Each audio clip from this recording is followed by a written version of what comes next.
Bonjour à toutes et à tous et merci de nous retrouver sur Radio Taïwan International. Nous sommes réunis pour le 110e anniversaire de la République de Chine, Taïwan. Je suis Clément Tricot. Et moi, c'est Mei Guang.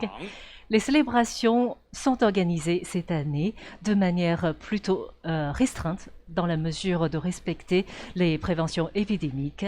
Ainsi, aujourd'hui, devant le palais présidentiel, le nombre d'invités est réduit à seulement 4000 personnes, dont 300 grand public. Oui, c'est ça, ça avait déjà été réduit l'an dernier. Oui. Le chiffre était de 7500 personnes et 500 personnes pour le public. Et ça a été encore réduit pour des questions de mesures sanitaires, mais ça n'empêche pas les célébrations de se dérouler aujourd'hui. Oui, alors les célébrations ont même commencé dès hier soir. C'était la soirée de la fête nationale organisée à la base militaire aérienne de Hsinchu et il y avait la présentation de 2 avions Mirage qui ont été décorés et peints à l'occasion des 20 ans de Mirage à Taïwan. C'était en 2017. À côté de cela, il y avait des spectacles, des chants et de danses réalisés par les troupes taïwanais. Et à côté de cela, il y a bien sûr la présidente de la République, Tsai Ing-wen, qui a été sur place. Alors aujourd'hui, la présidente est au palais présidentiel.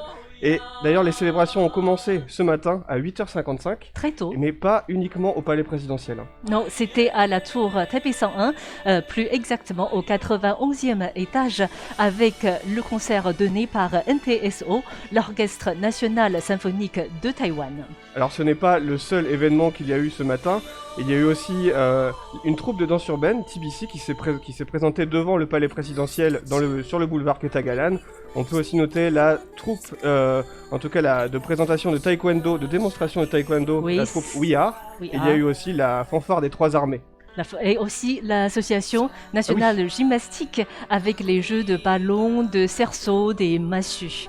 Et bien entendu, le point phare de célébration de la fête nationale de ce matin, c'est le discours présidentiel Tsai Ing-wen. Et le discours vous sera présenté, traduit par Christophe Chan. Alors, en attendant, là, ce qu'on voit en ce moment sur ces images, c'est une chorale aborigène. Oui, c'est la chorale aborigène Shen Ai et elle interprète la chanson qui s'appelle Shou Qian Shou, main dans la main. C'est une chanson qui a été créée en 2003, donc dans le contexte de lutte contre le SRAS.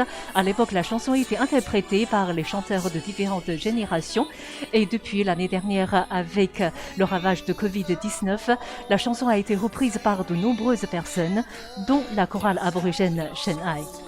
Et il y a 60 personnes d'origine aborigène qui représentent les 16 tribus aborigènes de Taïwan, ce qui montre bien aussi la diversité historique et culturelle de la République de Chine. Oui, c'est ce qu'on voit sur scène. Ces tribus sont représentées en leur habit traditionnel. Et dans un premier temps, ils étaient assis plutôt parmi les invités d'honneur du palais présidentiel et ils se lèvent pour créer un effet surprise en fait pour le public. Ça doit être aussi une manière de mieux écouter la chorale en étant dans le public. Tout à fait. Alors, 2 points phares aujourd'hui à ne pas rater en fait, parmi les fêtes qui ont été organisées ce matin. Alors il y a eu des passages de différents avions et hélicoptères de la Défense nationale et du service de secours aéroporté, alors là qui dépend du ministère de l'Intérieur. Oui. Et on peut citer différents hélicoptères qui sont passés, il y a eu ces H-47, des Apaches, ou encore des hélicoptères Super Cobra, ou encore les Black Hawk. Et concernant les avions F-16, IDF, et les Mirages, forcément. Oui, un autre point phare, c'est lié également à un hélicoptère, c'est l'hélicoptère manœuvre et d'assaut CH-47, à lequel on a accroché le drapeau national qui atteint une taille record. C'est du jamais vu en fait. Alors c'est le plus grand drapeau national qui survole le palais présidentiel. Il fait 18 mètres sur 12. Waouh, et il pèse 45 kilos, c'est quand même le poids d'une personne on pourrait dire. Et alors pour qu'il soit son passage pour qu'il soit le plus visible possible, il fallait que les hélicoptères circulent à une vitesse précise de 83 km/h. De 83 km, donc tout est calculé. En plus de ceci, il y a comment on dit, un câble en fait qui descend de l'hélicoptère qui est long de 30 mètres, qui est au bout du câble, on porte le poids qui est de 816 kg en fait. Et donc en tout, le câble, le poids et le drapeau, ça pèse 900 kg, c'est-à-dire 14 fois moins importante que la capacité maximale de l'avion CH-47. Alors, Le drapeau, on disait qu'il était de plus en plus grand. Oui. En titre de comparaison, en 2012, il mesurait 4,8 sur 7,2. Oui, Alors là, le drapeau taïwanais est de plus en plus grand. oui. Alors on peut espérer peut-être que certaines institutions internationales qui ont parfois un peu du mal à le voir finiront peut-être par le voir quand il sera gigantesque. C'est vrai, je pense que ça exprime aussi un désir des Taïwanais pour que le drapeau soit vu en fait à l'échelle internationale, puisqu'en général, lors des compétitions sportives, par exemple, c'est toujours en fait le drapeau de Chinese Taipei qui est déployé. Et comme on est absente des organisations internationales, il y a très très peu d'occasions pour que le drapeau taïwanais puisse être vu à l'international. Donc pour la fête nationale, c'est l'occasion. Voilà. Et donc, alors les célébrations continuent toute la journée. Il y a aussi quelques éléments qu'on peut vous dire concernant notamment l'hymne national, par exemple. L'hymne national, oui, alors chaque année, l'hymne national est toujours dirigé par des différentes personnes. Cette année, on n'a pas choisi un chanteur ni un groupe, c'est plutôt, on pourrait dire, des héros de la nation, mais des héros un peu différents comme on peut entendre en fait. C'est ça, il y a le médecin Luo Yichuen Lo Yijun, qui est le vice-directeur du CDC, du ministère de la Santé. et Pour Liu le- Jialing. Ling Jialing, qui est médaillé de bronze olympique en taekwondo. Et donc ils ont aussi la capacité de chanter. Ils ont Oui, ce à côté- talent. C'est tout à fait. À côté de ces deux personnes, il y a deux infirmières et aussi deux policiers. Et bien sûr, ils sont accompagnés. On peut imaginer que ce ne sont pas des chanteurs, ils ne seront pas très à l'aise s'ils sont tout seuls devant la scène. Alors, ils sont accompagnés par le chœur Hakka, des enfants de Hakka en fait.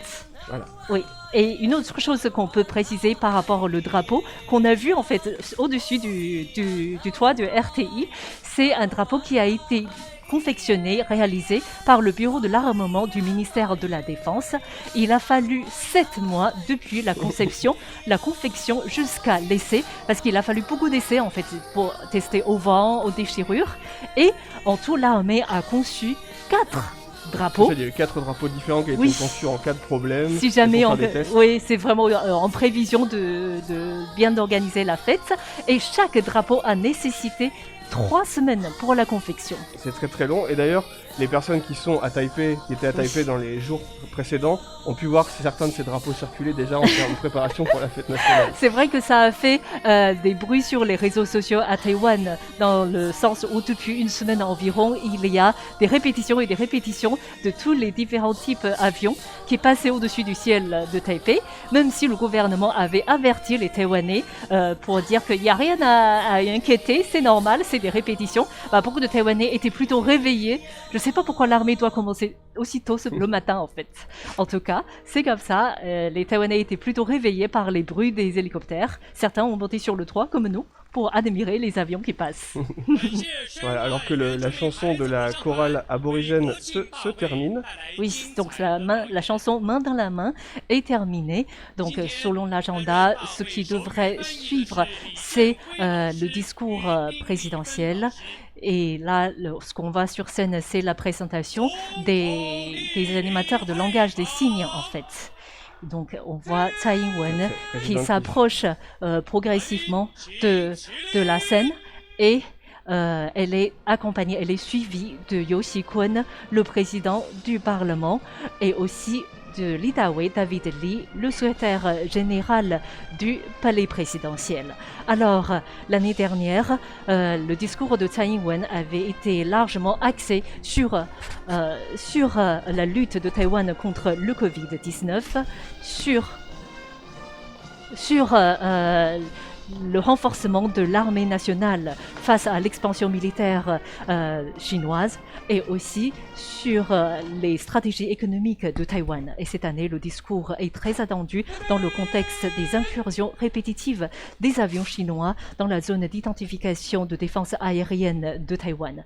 Tsai Ing-wen va commencer son discours traduit par Christophe Jan et le salut militaire est terminé, le discours commence. Monsieur le chef de cérémonie, Monsieur Yo Si-kwon, chers invités, chers amis, chers compatriotes devant la télévision, sur Internet, bonjour à tous. Aujourd'hui, nous célébrons le 110e anniversaire de la République de Chine-Taïwan une journée pendant laquelle nous nous réunissons tous pour féliciter notre pays pour son anniversaire. Nous souhaitons remercier à cette occasion toutes les générations précédentes qui ont fourni leurs efforts, leurs sacrifices pour notre pays, pour notre foyer, pour notre communauté de destin. Nous avons créé, génération après génération, épreuve après épreuve, ce pays, cette nation, Taïwan. Au cours de l'épidémie Covid, nous avons fait face à un pic de pandémie pendant mai. 800 personnes ont perdu leur vie pendant cette épreuve. Ils étaient nos amis, nos familles, nos parents. Et c'est pour cela que cette occasion, je voulais exprimer mes profondes condoléances pour ces victimes et leurs familles. Nous avons également constaté au cours de cette épidémie à quel point le peuple taïwanais était uni, soudé. Quelle que soit la chaleur, tout le monde a porté son masque. Chaque fois que vous alliez dans une boutique, un restaurant, vous n'oubliez jamais de scanner votre portable pour le tracking des contacts. Et tout le monde a bien sûr suivi le plan de vaccination établi par le gouvernement. Nous remercions vraiment la population, les citoyens taïwanais pour leur coopération. C'est vraiment un effort en commun qui a permis cette protection. Nous remercions également les entreprises privées, Honghai, TSMC et City Foundation pour leur aide en termes de vaccination. Bien sûr, derrière tout cela, le plus important, c'était la coopération du peuple taïwanais, des citoyens, de tout un chacun, pour préserver notre pays de l'épidémie du virus du Covid. Pendant cette épidémie, nous avons assisté à des démonstrations d'amitié, de solidarité internationale de la part des États-Unis, du Japon, de la Lituanie, de la République tchèque et encore beaucoup plus d'autres pays qui nous ont offert leurs vaccins. Et c'est cette solidarité, cette amitié entre les peuples des pays différents qui a permis aussi de préserver notre santé. Et donc je voulais vraiment exprimer ma reconnaissance profonde ici auprès de ce pays.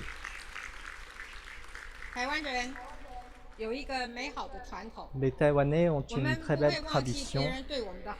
Nous n'oublions jamais les bienfaits qu'on nous a fait et nous souhaitons remercier et retourner la faveur quand nous le pourrons.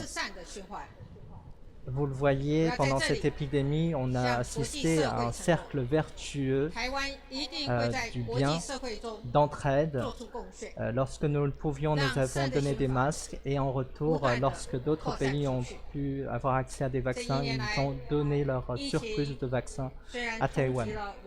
C'est un cercle vertueux international. À Taïwan, nous avons été relativement épargnés par cette épidémie du Covid. Notre économie a moins souffert que les autres pays dans le monde.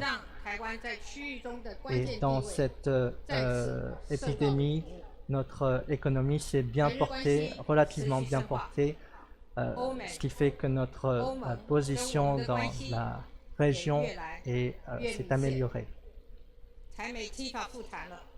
Les coopérations internationales à venir sont nombreuses. Nous sommes en train de discuter avec les États-Unis, avec l'Europe. La question de Taïwan, le statut de Taïwan est aussi au cœur de l'actualité mondiale. Que ce soit aux États-Unis ou en Europe, Taïwan n'est pas oublié. Et donc nous allons travailler avec nos amis démocratique pour améliorer la scène internationale. Nous ne sommes plus les orphelins de l'Asie, nous sommes à présent un membre de la communauté internationale, un membre confiant qui peut contribuer et aider les autres pays à l'international. Cependant, quand notre pays s'améliore, quand Taïwan s'élève, la pression de la part de la République de Chine populaire s'aggrave, la pression et les agressions de notre grand voisin s'accentuent. Nous sommes donc face à ce régime autoritaire et en tant que démocratie, nous sommes en première ligne de cette défense des pays démocratiques, des régimes démocratiques. Nous sommes face à eux pour défendre notre démocratie, mais aussi celle des autres. Depuis plus de 72 ans, la situation géopolitique a évolué, bien sûr, mais nous devons avouer qu'à présent, cette situation à laquelle nous sommes confrontés est l'une des plus complexes et des plus graves qui a jamais été, à laquelle Taïwan n'a jamais été confronté. Nous devons donc nous adapter à cette évolution de la communauté internationale. La Chine est agressive un peu partout dans la mer du Sud, méridionale, dans la mer de Chine, et donc par exemple, les envois des avions militaires dans notre Adige nous a bien sûr augmenté la pression militaire dans la région et impacté la stabilité et la paix régionale. Nous allons donc travailler avec nos autres amis démocratiques, les États-Unis, le Japon, AUKUS, par exemple, entre autres, le Quad, pour préserver la stabilité et la paix régionale. À cette occasion, je veux vous dire à tous que nous sommes déterminés à défendre notre démocratie et notre mode de vie. Nous continuerons bien sûr à souhaiter le dialogue, un dialogue bienveillant et entre partenaires égaux, mais nous ne reculerons pas sur la question de la souveraineté nationale de Taïwan.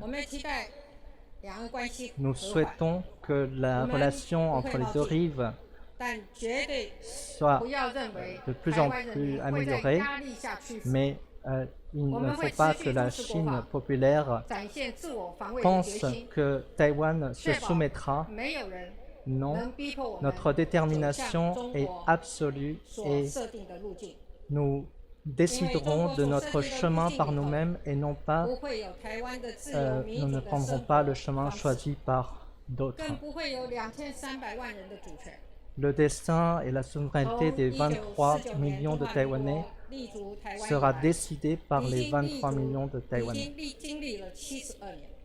Nous avons par le passé déjà fait preuve de beaucoup de courage et surmonté de nombreux défis, relevé de nombreux défis, que ce soit notre propre développement démocratique, notre lutte contre le régime autoritaire passé, notre développement économique, et c'est tous ces efforts qui ont fait de ce pays le Taïwan que vous connaissez aujourd'hui. Et c'est donc le résultat des efforts des générations passées des Taïwanais. Personne ne peut dire qu'il a été le seul à réaliser tout cela. C'est un effort commun. L'armée nationale, par exemple, a bien sûr défendu ce territoire national pendant la bataille du 23 août. également la construction de cette économie de pointe des semi-conducteurs a été décidée dans les années 80 et c'est elle qui nous protège en partie aujourd'hui. D'autres, des sportifs de haut niveau, des joueurs de baseball ont aussi construit une tradition glorieuse dans le sport pour Taïwan. Et donc, c'est le résultat des différentes générations de personnes individuelles venant d'horizons différents qui ont construit ensemble Taïwan. Et donc, à Taïwan, nous sommes tous égaux, personne n'est discriminé ou éliminé de par ses origines ou sa famille. Il suffit de s'identifier à ce pays et de faire des efforts pour ce pays pour que vous deveniez une part de ce pays, de cette construction. Pendant toutes ces années, le pays a bien sûr beaucoup évolué, cependant une constante s'est dégagée, c'est la garantie de notre souveraineté et la préservation de notre territoire. C'est autour de ce dénominateur commun, de ce consensus que les Taïwanais doivent s'assembler, se réunir pour continuer à bâtir leur avenir. C'est aussi notre détermination, que nous souhaitons continuer à défendre cette souveraineté et ce territoire. J'appelle ici également les leaders des partis d'opposition, que ce soit le KMT ou les autres partis d'opposition, à s'unir avec moi pour défendre ce consensus, pour réaliser cette solidarité taïwanaise autour de ce consensus de la garantie de notre souveraineté et de la défense, préservation de notre territoire. C'est pour cela que nous pouvons être opposés sur certains sujets, mais sur ce point, ce consensus, nous devons agir ensemble, travailler ensemble. La souveraineté nationale des Taïwanais est sacrée et notre destin doit être décidé par les 23 millions de Taïwanais et par personne d'autre. Car cette souveraineté que les Taïwanais nous ont confiée, bien pour nous, c'est notre mission la plus importante. Et nous devons donc, quels que soient les partis politiques, nous unir derrière cette responsabilité, ce consensus. Et nous espérons qu'avec cette solidarité, nous pourrons garantir aux générations futures cette liberté qui nous est si chère. Il reste bien sûr beaucoup d'autres défis, que ce soit la justice transitionnelle, la politique énergétique, la transition énergétique. Et face à ces défis, nous devons aider nos entreprises à diversifier leurs investissements, à revenir par exemple investir à Taïwan, à ne plus dépendre d'un marché unique ou trop concentré. Comme vous le voyez, ces dernières années, Taïwan a très bien su se développer économiquement. Nous avons la meilleure croissance parmi les 4 dragons asiatiques. Et c'est grâce à cette stratégie de diversification des marchés que nous avons pu résister aux différentes crises internationales. Chers concitoyens, le monde est grand, le marché mondial est grand. Il faut que Taïwan continue à s'investir dans le monde vers une économie qui soit reliée au monde entier et pas seulement à certains marchés. Nous avons également réalisé de grandes améliorations dans le domaine de la politique sociale, de la politique de défense. Et donc, les résultats de notre politique se sont peu à peu révélés au cours de ces 5 dernières années. Mais en fait, durant les 3 années de mandat qui me restent, il y a encore beaucoup de choses à faire, car nous souhaitons développer les bases d'un meilleur avenir pour notre pays Taïwan, pour la stabilité de notre société. Et pour cela, nous devons faire face aux questions qui ont longtemps divisé la société taïwanaise. Nous devons trouver un consensus sur lequel continuer à avancer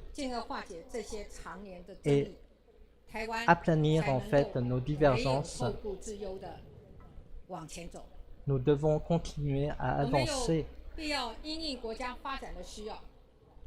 Par exemple, la réforme du gouvernement entre le pouvoir central et les collectivités locales doit continuer à se faire pour améliorer l'efficacité de la fonction publique.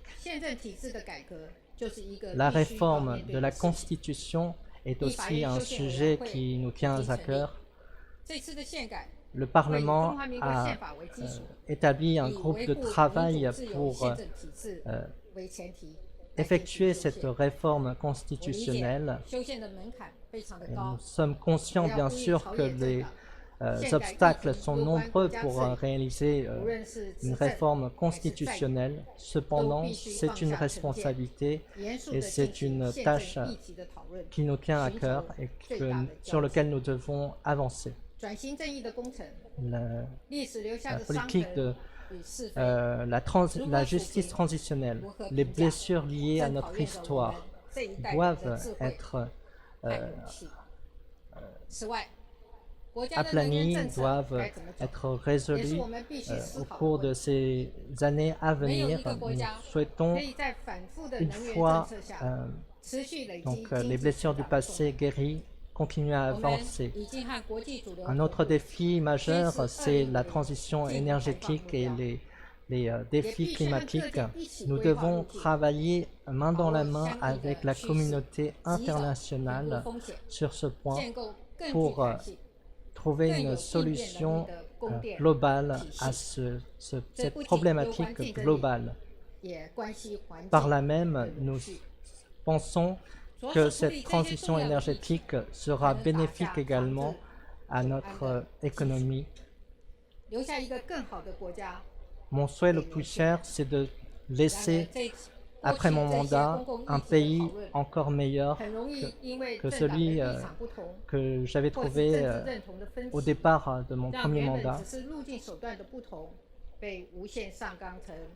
Je comprends bien sûr qu'il y a parfois des différences avec les différents partis, mais en fait, nous avons les mêmes buts. Ce sont sur les moyens d'y parvenir que nous avons des différends. Et donc, nous devons de travailler ensemble, d'aplanir nos différends et nos divergences pour pouvoir travailler ensemble pour les Taïwanais.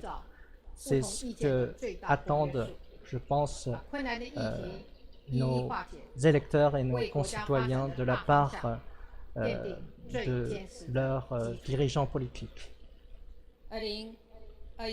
En 2021, nous sommes face à une actualité et à beaucoup de défis.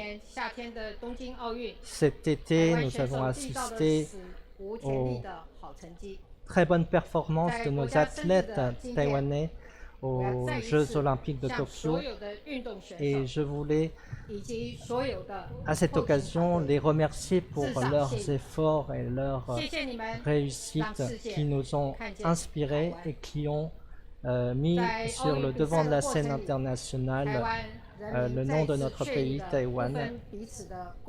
Et c'est dans cet esprit-là que nous devons continuer à travailler soudés. Et même si donc parfois nous avons des avis différents, mais chaque fois que nos athlètes étaient en compétition, tout le monde s'arrêtait et se retrouvait devant les télévisions, la retransmission pour encourager nos athlètes ensemble. C'est cet esprit de solidarité qu'il nous faut retrouver, cet esprit d'union. La paire de badminton homme a été médaillée or aux Jeux olympiques de Tokyo. Je suis sûr que beaucoup de Taïwanais ont été émus aux larmes par leur performance. Et c'est à ces occasions-là qu'on retrouve le meilleur de l'esprit taïwanais. Ces derniers jours, nous avons assisté à un nombre particulièrement important de vols militaires de la part de la Chine populaire pour faire pression sur nous. Mais notre armée nationale est à son poste et nous défend à chaque moment, chaque minute, chaque seconde. Que ce soit l'armée de l'air, la marine ou l'armée de terre, les gardes-côtes. Pendant les derniers exercices annuels, nous avons pu constater leurs performances et leurs efforts quotidiens pour défendre notre démocratie et notre liberté. Bien sûr, nous ne sommes pas tous des experts militaires, mais en voyant ces efforts de la part de notre armée nationale, cela nous donne confiance. Cela nous donne une assurance pour pouvoir continuer à vivre et à travailler, à fournir des efforts comme ce que nous faisions par le passé pour construire, pour continuer à développer notre pays. Lorsque nous avons vu nos athlètes revenir à Taïwan, notre armée a rendu hommage également à ces athlètes qui se sont couverts de gloire. Et donc, que ce soit nos athlètes ou l'armée, ou nos médecins, nos policiers, nos secouristes, tous sont des héros de Taïwan, anonymes ou célèbres. Nous travaillons tous main dans la main pour Taïwan. Nous souhaitons qu'à l'avenir, Taïwan soit un pays fier et confiant, que tous ensemble nous avancions. Et à cette occasion, nous souhaitons encore plus devenir membres de la communauté internationale, contribuer. Merci beaucoup à tous. Bon anniversaire encore à Taïwan. Bonne fête nationale. Merci. Merci à Christophe Chan d'avoir assuré la traduction du discours de président Tsai Ing-wen. Elle a beaucoup insisté sur la défense de Taïwan, de la souveraineté nationale. La position de Taïwan a assuré la démocratie, la paix, la stabilisation de la région et aussi le travail continu de Taïwan sur la justice transitionnelle et la réforme constitutionnelle. Et Tsai Ing-wen est descendu de la tribune et la fête continue devant le palais présidentiel, n'est-ce pas? Tout à fait, la fête va continuer. L'un des moments importants de la journée, Tsai Ing-wen l'a évoqué, ça va être l'arrivée des athlètes des Jeux Olympiques et des Jeux Paralympiques qui reviennent de Tokyo avec de nombreuses médailles. C'est un record pour Taïwan, avec 2 médailles d'or, 4 médailles d'argent et 6 médailles de bronze pour les athlètes des Jeux Olympiques et 1 médaille de bronze pour les Jeux Paralympiques. Espérons que pour les prochains Jeux Olympiques, ils fassent au moins aussi bien à Paris. Tout à fait. Cette fois-ci, Taïwan est classée 34e nation en fait de Tokyo. Et donc, les athlètes qui reviennent de Tokyo vont défiler à Taipei tout comme d'autres personnes. Et cette année, de manière un peu plus exceptionnelle, je dirais, les différents ministères envoient aussi leurs personnes pour défiler, pour mettre à l'honneur leur travail quotidien auprès des Taïwanais. Et c'est pour cela que nous allons voir des véhicules différents, en fait. C'est ça, tout un tas de véhicules, un peu les différents services qui sont parfois considérés comme les services essentiels à la nation. Tout à fait. On l'a vu durant le Covid. Alors il y a différents véhicules qui vont circuler. Alors on va voir notamment des véhicules agricoles. Oui, donc la moissonneuse batteuse De du riz, en fait. Et du côté des transports, il y aura les taxis, mais aussi la poste, hein, les voitures de la poste Voilà, les véhicules qui de la défilent, poste, les oui, camions poubelles, tout à fait, tous les véhicules viennent se présenter qui aussi sont pour liés être honorés. à la vie quotidienne des Taïwanais et qui sont mis en valeur cette fois-ci devant le palais présidentiel. Et bien sûr, après cette fête, ce soir, il y a le fameux feu d'artifice Le coup du spectacle. attendu par beaucoup de Taïwanais, et le feu d'artifice aura lieu ce soir à Kaohsiung à 20h dans C'est le ça. sud. Kaohsiung qui est l'un des le plus grand port du pays, dans le, Oui. dans le sud de Taïwan. Mm. Alors, il y avait 100 000 personnes qui étaient inscrites pour participer pour voir de près ce feu d'artifice. 100 000, oui. 100 000, c'est ça? Oui, 100 000 inscrits. Mais ça a été pour- réduit. Ça a été réduit, enfin en tout et pour tout, il n'y a que 20 000 personnes qui peuvent être autorisées sur place, donc il a fallu une procédure d'inscription, puis tirage au sort pour sélectionner vraiment les plus chanceux pour participer à ce feu d'artifice qui sera tiré sur une étendue de 3 km depuis les hauteurs du port centenaire de Kaohsiung, et le tout sera accompagné en musique de l'orchestre symphonique de la ville de Kaohsiung, et le spectacle de feu d'artifice durera 30 minutes environ. Voilà, on imagine que de toute façon, depuis les différents lieux de la ville, le feu d'artifice sera de toute façon visible Oui. aussi, pas forcément uniquement près du port. En tout cas, ce sera une belle publicité pour une ville qui a connu beaucoup de rénovations au cours des dernières Tout années, à avec fait, des nouveaux oui. bâtiments, etc. C'est l'une des villes les plus actives dans les réformes, en fait. Voilà. Et ainsi s'achève notre présentation des célébrations de 110e anniversaire de la République de Chine, Taïwan. Et merci à tous de nous avoir suivis. N'oubliez pas d'aller liker ou laisser des commentaires sur notre... Suivez-nous sur Twitter, Facebook, Oui, nous avons et YouTube aussi. Et toutes les informations relatives à cette fête nationale sont disponibles également sur notre site du service français de Radio Taïwan International. Bonne fête nationale à toutes et à tous. Merci à tous, c'était Megwan. Et Clément Tricot.